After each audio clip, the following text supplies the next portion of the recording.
লালই হয়ে গেছে, আমাদের পতাকা তো লাল সবুজ নাই। কিসের সরকারি চাকরি? দরকার নাই তো, আমার কোনো সরকারি চাকরি দরকার নাই। কে করবে সরকারি চাকরি? দরকার নাই। আমি চাই আমার সন্তান ভালো থাকুক, আমার সন্তান বেঁচে থাকুক, এই দেশে থাকুক, এই দেশের জন্য কিছু করুক, আর কিচ্ছু চাই না। বাংলাদেশের চেতনা বেয়ারিশ হয়ে গেছে। বাংলাদেশের মুক্তিকামী মানুষ যে স্বাধীনতা, সেই স্বাধীনতা বেয়ারিশ হয়ে গেছে। সেই স্বাধীনতাকে দাফন করা হয়েছে বেয়ারিশ নাম দিয়ে। ছেলে পুলিশকে ভালোবাসতো, পুলিশ হতে চাইতো, এখন চায় না।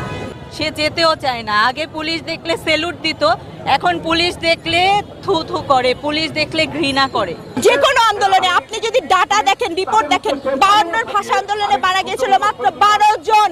সালাম, রফিক, জব্বার, বরকতের নাম আপনি জানেন।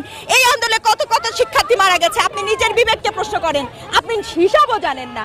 লাল মানেই আমাদের সেই মনের সেই তাজা রক্ত, যে রক্তটা দিয়ে আমাদের ছেলেরা এই যে রাজপথ রাঙায় দিয়ে গেছে, সেই রক্তের চিহ্ন এটা, সেই রক্তের চিহ্ন আজকে আমাদের মাথায়। আজ আমাদের পতাকা তো আর লাল সবুজ নাই, আমাদের পতাকা তো এখন লালই হয়ে গেছে। আমাদের পতাকা তো এখন লালই হয়ে গেছে, আমাদের পতাকা তো লাল সবুজ নাই, সব জায়গায় শুধু লাল রঙই দেখতে পাই। কই আমাদের যে এত জাস্টিস দেওয়া হবে, এত কিছু যে করা হবে, হাইকোর্ট যে নির্দেশ দিল, এই নির্দেশ দেওয়ার পরে আন্দোলনে নামার পরে কিভাবে পুলিশরা পারে আমাদের দেশের সবথেকে বড় সম্পদ, আমাদের দেশের মেরুদণ্ড শিক্ষা, যারা স্টুডেন্টরা, তাদেরকে মেরে ফেলতে? এরা তো আমাদের দেশের সবথেকে বড় সম্পদ। আপনারা আমাদেরকে জবাব দেন, আপনারা কোন যুক্তিতে আমার ভাই বোনদেরকে, আমার বড় এবং ছোট ভাই বোনদেরকে মেরে ফেলেছেন? এই যে 4 বছরের একটা বাচ্চা, 10 বছরের বাচ্চা, 11 বছরের বাচ্চা, এদের তো কোনো দোষ ছিল না। এদের কি দোষ ছিল যে এরা মরে গেল? এদেরকে এরকম ভাবে দেখেই মেরে দিল।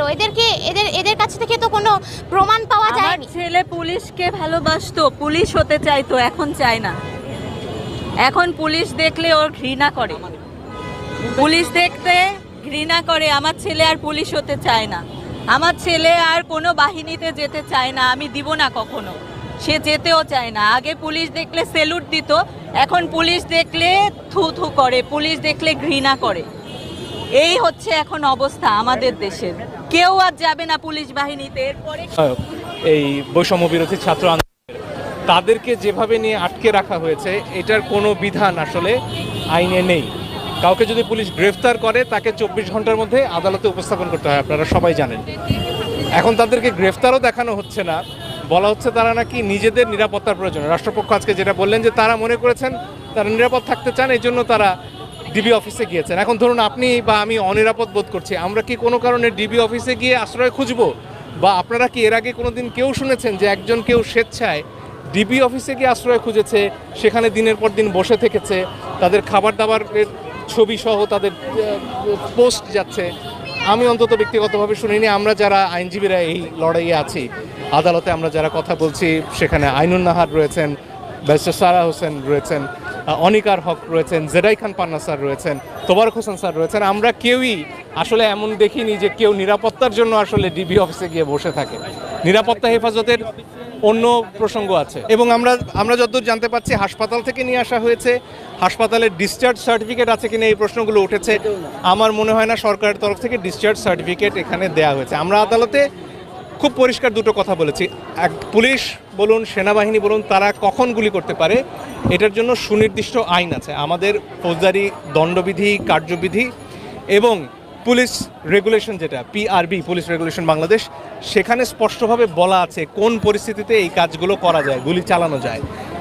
এখন পর্যন্ত যেসব ক্ষেত্রে আমরা ঘটনাগুলো দেখেছি, সেখানে আবু সাইদ বুক চিতিয়ে দাঁড়িয়ে থাকা অবস্থায় তাকে যেভাবে গুলি করা হয়েছে, কিংবা সর্বশেষ যে ভিডিও আমরা দেখছি, যেখানে একজন সাধারণ মানুষ যিনি একটা নির্মাণাধীন ভবনের কিনারে বাইরে ঝুলে রয়েছেন, ওই অবস্থায় আক্রমণ করা তো অনেক দূরের কথা, তার জীবন বাঁচাতে তার আসলে সর্বশক্তি দিয়ে ওখানে টিকে থাকতে হচ্ছে, সেই অবস্থায় তাকে গুলি করা হয়েছে। আমরা আদালতে বলেছি যে আসলে এটা যদি যুদ্ধক্ষেত্রও হতো, ওই ব্যক্তি, তারা যদি এর আগে অস্ত্র নিয়ে লড়াইও করতেন এবং ওই একটা অবস্থায় পৌঁছাতেন যেখানে তার হাতে অস্ত্র নাই, তখনও তার উপরে গুলি চালানো জেনেভা কনভেনশনের বিরোধী। প্রতিটি মানুষ, যদি আপনার বিবেক থাকে, যদি আপনি মনে করেন যে আপনি বাঁচতে পারবেন, আপনি যদি মনে করেন যে আপনি আজকে আপনার ঘাড়ে কিছু আসে নাই, আপনার শরীরে কিছু হয় নাই, আপনি ভালো আছেন, ভেবে রাখবেন কাল কালকে আপনার ঘাড়ে এসে পড়বে, কালকে আপনিও আক্রান্ত হবেন, আপনার পরিবারের কেউ আক্রান্ত হবে। এইভাবে দিনের পর দিন এত অত্যাচার, এত অন্যায় মেনে নেওয়া যায় না। বাংলাদেশের চেতনা বেয়ারিশ হয়ে গেছে। বাংলাদেশের মুক্তিকামী মানুষ যে স্বাধীনতা, সেই স্বাধীনতা বেয়ারিশ হয়ে গেছে। সেই স্বাধীনতাকে দাফন করা হয়েছে বেয়ারিশ নাম দিয়ে। বাংলাদেশের গণতন্ত্রকে দাফন করা হয়েছে বেয়ারিশ নাম দিয়ে। আপনি এই গণতন্ত্রকে যদি ফিরে আনতে হয়, কারণ আপনি তো ওই দিনই, যেদিন গণতন্ত্রকে আপনি মেরে ফেলছেন, সেই দিনই আপনি বেয়ারিশ করে দিয়েছেন প্রত্যেকটা মানুষের মুখকে, জবানকে, জীবনকে, চিত্তকে, যা কিছু আছে। আর কোন ছাত্র বেয়ারিশ হয়েছে কিনা বাংলাদেশ স্বাধীন হওয়ার পরে এখন পর্যন্ত এত নিপীড়ন, এত ছাত্র হত্যা আর কখনো কোনো সময় হয় নাই। কিন্তু তারপরও যখন আমরা এই জায়গায় এসে দাঁড়িয়েছি, যখন আমি আমার প্রতিবাদের ভাষা পাই না, যখন আমি একটা মানববন্ধনের ভাষা পাই না, যখন আমি আমার কথা বলার ভাষা পাই না, আবারও পুলিশ দিয়ে নির্যাতন করা হয়। যে কোনো আন্দোলনে আপনি যদি ডাটা দেখেন, রিপোর্ট দেখেন, 52 ভাষা আন্দোলনে মারা গিয়েছিল মাত্র 12 জন। সালাম, রফিক, জব্বার বরকতের নাম আপনি জানেন।